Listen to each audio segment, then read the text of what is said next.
Shalom, Israel. I want to give all praises, all honor, and all glory to whom it rightfully belongs, which is Yahweh, Ba'ashem Yahweh Shai, Ba'ashem Rekah Kwadash, for allowing me to do another lesson. Yahweh is who the world ignorantly calls God. Yahweh Shai is his son, who the world ignorantly calls Jesus Christ, and there's no God beside them. Double honors to the elder apostles and the elder bishops of Great Millstone for being faithful witnesses to the Holy Spirit, and shalom to the elect whom the Lord have given ears to hear. And amongst the things that's going on today in the world, you have Israel, you so-called Hispanics, and certain of you so-called West Indians are being deported. Some to Guantanamo Bay and El Salvador, as it is known as two of the world's most harshest prisons. And as we understand, it won't stop there as far as just getting the migrants, but all those who are deemed as an issue and essentially as Terry's. All right, you add the IST at the end, and you know what I mean. And I was watching a few videos going into what's going on. I watched one with this guy by the name of Cash Jordan. It says Trump starts deporting NYC migrants to Guantanamo Bay prison. And in that video, I believe it was that video, or it might have been another video. Nevertheless, in one of the videos I seen in regards to what's going on today, they spoke on how you had certain prisoners, that supposedly were detained for, a couple of decades or whatever, wherever the amount they were in there, and they got out and they speaking on their time in there. And pretty much, I mean, it's pretty much a scare tactic, because they all say that none of them ever came out the same. But there's hope for us, and that's why I'm bringing this topic up.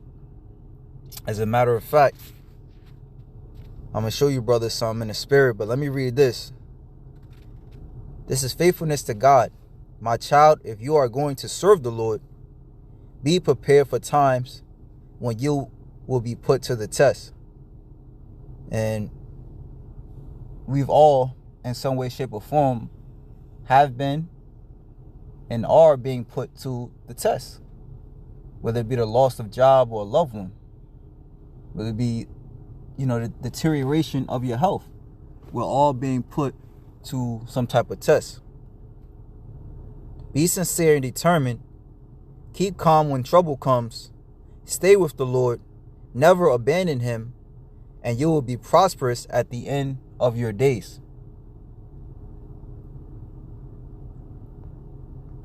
Accept whatever happens to you, even if you suffer humiliation. Be patient. Gold is tested by fire, and human character is tested in the furnace of humiliation. Trust the Lord, and he will help you. Walk straight in his ways, and put your hope in him.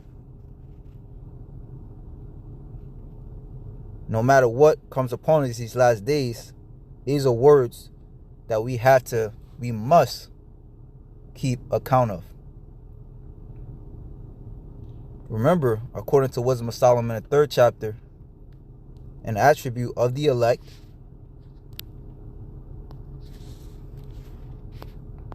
this is an attribute of the elect. The souls of the righteous are in the hand of God, and there shall no torment touch them. In the sight of the unwise they seem to die, and their departure is taken for misery. Did we not just read that in Sirach, the 2nd chapter? That the servants of the Lord will be humiliated, and to the world it is as misery. See, you serve the Lord, you was talking all that shit, and look what happened to you at the end. I'm glad I ain't walk. I'm glad I ain't joined them niggas. That's what people gonna say about us. They're going from us to be utter destruction, but they are in peace. All right? Because these people haven't seen utter destruction just yet. Utter destruction is being in the midst, of a nuclear fire, a nuclear warhead touching down, and your skin being melted off your body. Okay? Utter destruction is dying of famine. That's utter destruction. For though they be punished in the sight of men, yet is their hope full of immortality. So the elect will take it on the chin and be appreciative that they get to die for Yahweh Ba'ashim Yahweh Shai. Remember the apostles, they rejoiced that they were scourged as witnesses of Yahweh Shai. This is Acts 5, verse 40. And to him they agreed, when they have called the apostles and beaten them, they commanded that they should not speak in the name of Yahweh Shai and let them go. Right? Do not we speak of the return of Yahweh Shai, how he's going to come back and deliver his servants out of slavery, and at the same time destroy his servants' enemies. And for that we will be seen as terrorists. And to him they agreed, and when they had called the apostles and beaten them, I think I read that part. Okay. Verse 41, they departed from the presence of the council, rejoicing that they were counted worthy to suffer shame for his name. So look at that. The elect were counted worthy to suffer shame for the name of Yahweh Ba'ashim Yahweh Shai. And that shows you how important the name is. But guys run away from the name because essentially they don't want to feel the fire. But they're going to feel the fire. The scriptures say, those that will have that I should not reign over them, bring hither and slay them before me. And those that's going to be slain in the midst of Yahweh Shai and the lambs, those are those that were not written in the book of life. You can read that in Revelation 14 and 9. Those that took that MOTB and essentially are the unbelievers. So without further ado, what's this is fair use. I want to play an interviewee. Like I said, this is one of the guys who I came across through the Spirit. As you see the title of the video, former Guantanamo detainee talks about his experience at the facility. So let me...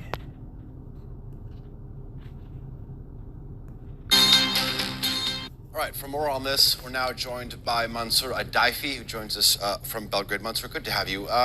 You spent nearly 15 years at Guantanamo Bay, and I see that you have the number 441 on your top. That's your, quote, a detainee number while you're there. I mean, come on, man. Come on.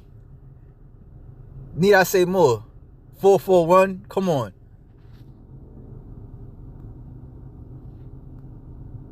Your time there, you led prison riots, hunger strikes. You were affectionately called the smiley troublemaker. Help us understand this from Belgrade. Mansour, good to have you.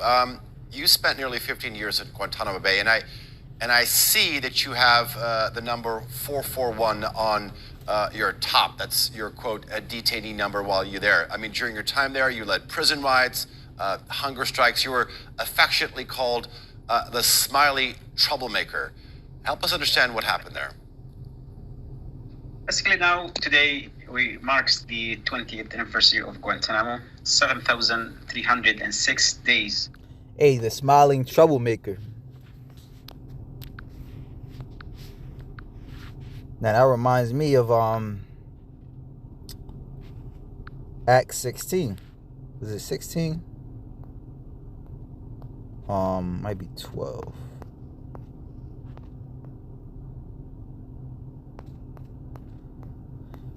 when who was that? Paul and Silas, they were praying to Yahweh Ba'Shem Yahweh Shai. Yeah, this is Acts 16.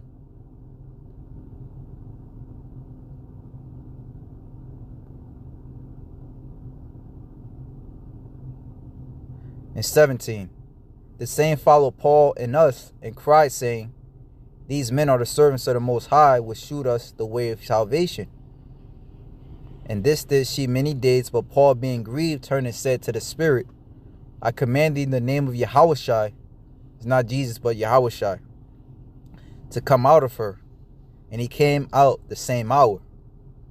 And when the masters saw that the hope of their gains was gone, they caught Paul and Silas and drew them into the marketplace and to the rulers, and brought them to the magistrates, saying, These men, being Jews, do exceeding trouble our city, and teach customs which are not lawful for us to receive, neither to observe, being Romans. Do the same today. You know, people can't receive the fact that Christmas and all these holidays are wicked because they are Americans. And the multitude rose up against them, and the magistrates rent off their clothes and commanded to beat them. Right? So they were in a situation where they were hated. You know, they were looked at as essentially as terrorists. And when they had laid many stripes upon them, they cast them into prison, charging the jailer to keep them safely, who, having received such a charge, thrust them into the inner prison and made their feet in the stocks. Right? So they were essentially put in a no way out scenario. They say Guantanamo Bay, on 3 out of the 4 sides, is I believe they said 3 out of the 4 sides is surrounded by water, and then the 4th side is pretty much a bunch of guards, and then if you was to get out, it's a bunch of shrubs and cactuses, you know, to where it's very dangerous. It's a very dangerous situation. It's unlikely for you to get out. Who, having received such a charge, thrust them into the inner prison, made their feet fast in the stocks. And at midnight, Paul and Silas prayed and sang praises unto God, and the prisoners heard them. You know, you could just imagine, like, here it is, some of them probably on death row, who knows? You know, shut up, I'm trying to sleep. You know? Fuck you laughing about, fuck you happy about. But they different, you know? They singing, they praying to the Lord. And suddenly there was a great earthquake, so that the foundations of the prisons were shaken, and immediately all the doors were open, and everyone's bands were loose. And the keeper of the prison, awaking out of his sleep, and seeing the prison's doors open, he drew out his sword, and would have killed himself, supposing that the prisoners had been fled. But Paul cried with a loud voice, saying, Do thyself no harm, for we are all here. Right?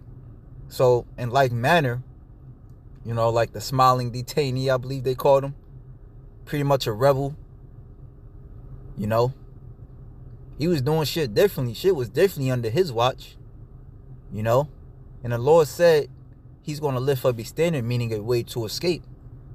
So under normal circumstances, people would not be able to escape those prisons, but the elect is different. As a matter of fact, when you go to the Acts the 12th chapter, the Apostle Peter was also in what you could pretty much call a no way out scenario, but he made it out.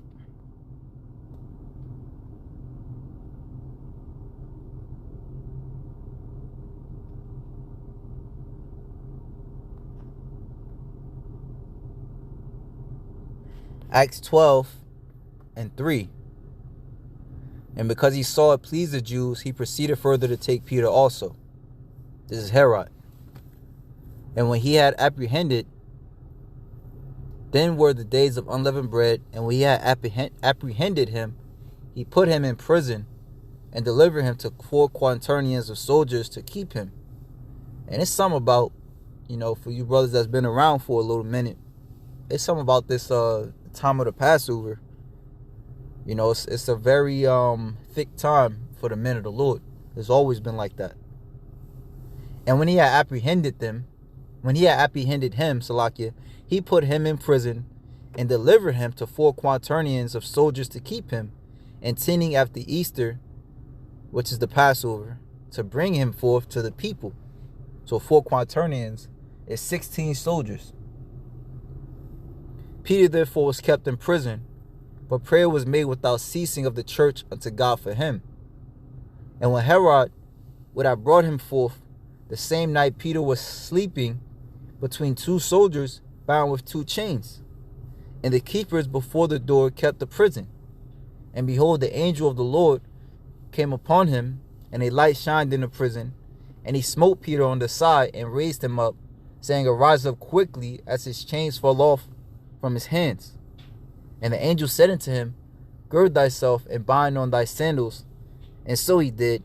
And he saith unto him, Cast thy garment about thee, and follow me.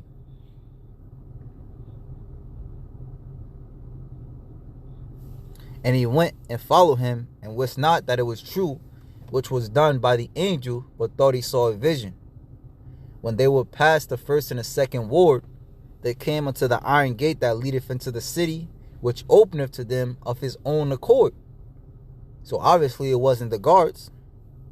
It was the angel that did it. And they went out and passed on through one street, and forthwith the angel departed from him. And when Peter was come to himself, he said, Now I know of a surety that the Lord hath sent his angel, and hath delivered me out of the hand of Herod, and from all the expectation of the people of the Jews. And when you go into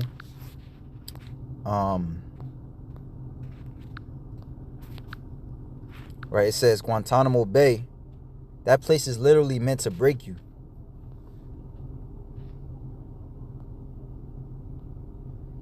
Right, so when you go into the history of it, it's pretty much created. It was established in January 2002 by George Bush to hold terrorist suspects in illegal enemy combatants during a global war on terror. You know, after the, you see what it says. As of January 2025, at least 780 people from 48 countries have been detained. All right, which pretty much is a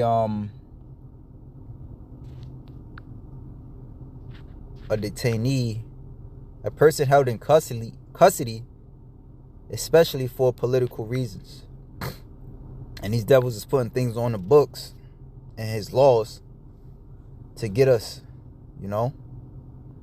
I don't know if I was just trying to find a part, but pretty much, you know, if you look it up, okay, it says in addition to restrictions on their legal rights, detainees are widely reported to have been housed in unfit conditions and routinely abused and tortured, often in the form of enhanced interrogation techniques. As early as October 2003, the International Committee of the Red Cross warned of deterioration in the psychological health of a large number of detainees. Right? Subsequent reports by international human rights organizations such as Amnesty International,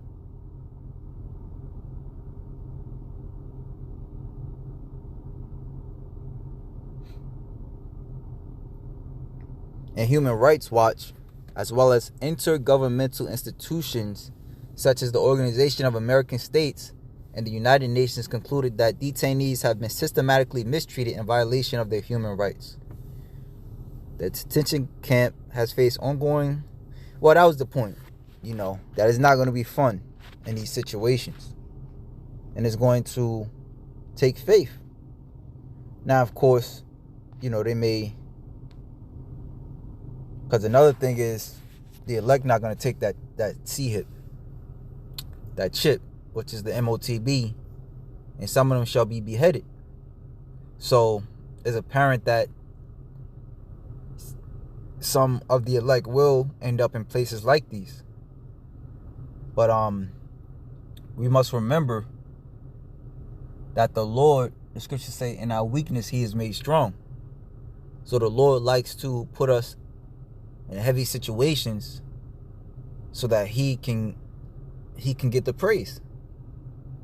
And he'll send us to these other countries, which to my knowledge, there's no camps out there in El Salvador and Guantanamo, and Cuba.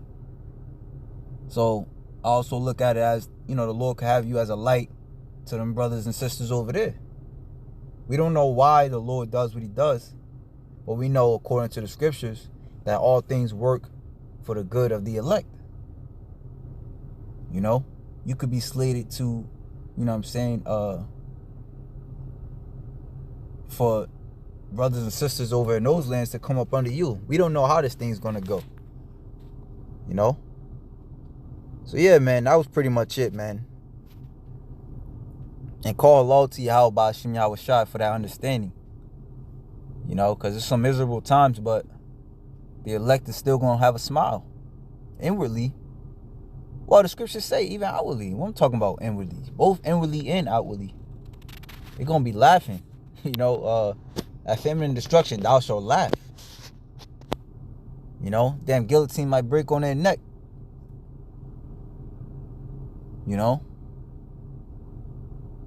Hey, hell, we don't know how shit's gonna go, man. It could be a fucking prison riot. You know what I'm saying? You could be woken up in the middle of the night by a guard that you thought that hated you, but really he was on your side. Trying to figure out a way to get you out of there. We don't know how it's gonna go, man. But we know situations that's normally bad turn out good for the elect's sake. So that's all we gotta remember. So with that, shalom to the elect.